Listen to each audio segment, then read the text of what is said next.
Bonjour, aujourd'hui on va parler de quoi? Des mangeurs d'âmes? Oui, c'est un sujet qui est relativement difficile à traiter. Ah bon? Et pourquoi c'est difficile à traiter?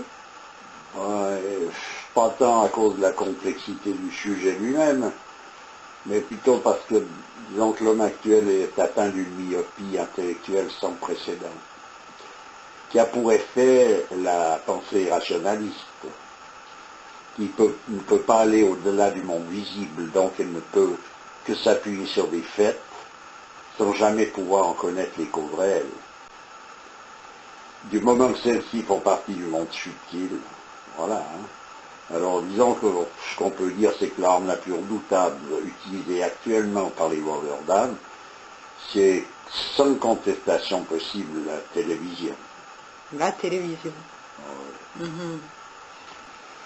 Oui, en effet, disons les images qui pénètrent le téléspectateur, le processus est simple, donc ces images qui pénètrent le téléspectateur se mélangent et se polarisent autour de certains centres vitaux. L'homme ainsi fécondé a l'impression que c'est lui qui pense, qui croit, qui décide, qui veut, qui rêve, alors qu'il est tout simplement pris en charge.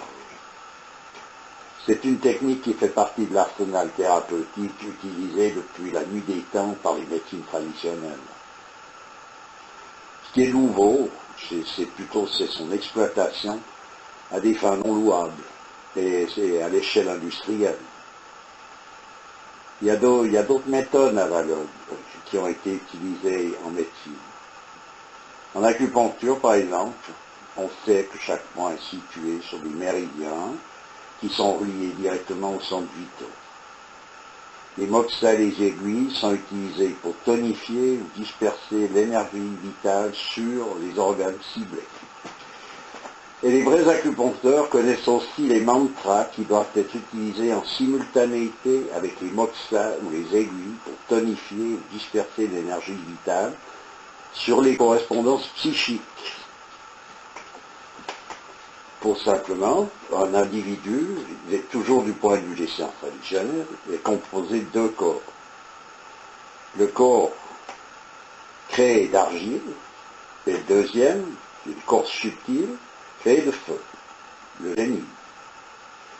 Le milieu vital du premier est physique, et le milieu vital du deuxième est psychique. D'accord. Voilà. Donc on comprendra aisément que celui qui maîtrise ces sciences est à même d'équilibrer ou de déséquilibrer un individu ou un groupe d'individus. Mais il y a des sociétés qui ont utilisé ça aussi à des fins non louables, la zombification par exemple. Ça n'est pas une fin non louable, la zombification. Il faut replonger dans tout le contexte traditionnel dans lequel la zombification était faite, pour comprendre que de nouveau, c'était normalement utilisé à des fins louables. On y reviendra, on en parlera, mais c'est un sujet à part encore, qui va demander tout un développement. Alors disons qu'on y reviendra là. Bon, comme je disais, donc c'est facile pour celui qui maîtrise ces choses-là d'équilibrer ou déséquilibrer un individu ou un groupe d'individus. Voilà. Alors on peut comprendre aussi pourquoi un individu qui est victime d'un déséquilibre important peut accepter, même souhaiter, en quelque sorte, de sacrifier son corps pour satisfaire un idéal. C'est ce qui arrive parmi les fanatiques. Voilà, le fanatisme, c'est ça à un moment donné. Bref, pour en revenir à la télévision, le choix des programmes en lui-même, il est fictif. Il n'y a pas réellement de bonnes et de mauvaises émissions, il y en a simplement pour tous les goûts. Chaque sujet est traité de façon à prendre en charge l'imagination des téléspectateurs, de façon à paralyser l'intuition intellectuelle. Et tout ceci n'est qu'un aperçu, donc on sonne, mais enfin bref, c'est suffisamment éloquent pour celui qui peut encore réfléchir en tant soit peu. D'où provient l'épidémie de schizophrénie qui s'abat sur l'humanité? Ouais, d'où est-ce qu'elle vient? Comment se fait-il que chaque individu se sente de plus en plus isolé? Pourquoi les familles se disloquent-elles? D'où provient la croissance exponentielle de la violence, alors qu'on parle de plus en plus de paix, etc., etc. C'est en somme autant de questions auxquelles on ne peut apporter de réponse qu'à la lueur d'un minimum de bon sens. À la question « Comment se fait-il que l'homme en soit arrivé là, à une telle décadence ?» il faut revenir, comme j'en ai déjà parlé dans d'autres occasions, à la fin du Moyen-Âge. C'est à cette époque que le monde occidental a changé de cap. C'est la naissance de l'homme moderne. Voilà, celui-ci a concentré toute son énergie sur ses fruits et oublié totalement ses racines. Voilà ce qui est arrivé. Certains ont appelé cette nouvelle direction la Renaissance, le temps des Lumières.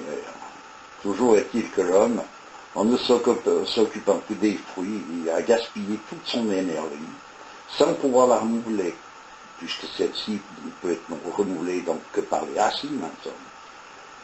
Alors au début, il a exprimé cette sorte d'ivresse par une luxuriance démesurée. On voit ça dans tous les monuments qui datent du temps des Lumières. Ces luxuriances, c'est extraordinaire, mais enfin c'est dénué de sens. Et les mesures, l'harmonie n'y est plus. Il n'y a plus que des doigts de fée qui sont aptes à faire des choses qui sont en elles-mêmes bien faites. Voilà. Alors, et puis depuis il y a disons environ 2 siècles, il est arrivé un peu au bout du rouleau, puis s'est raccroché à des inventions. Tu parles de l'homme? Oui, voilà, de l'homme, il s'est cramponné après des inventions d'une multitude de jambes de bois, en fait, pour tenter de rester debout.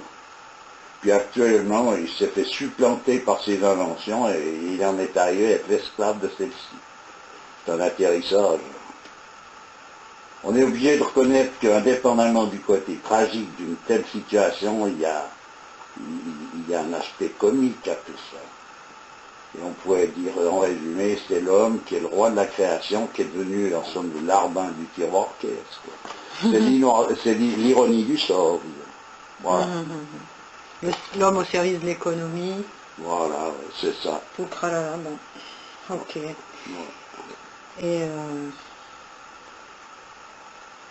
ok.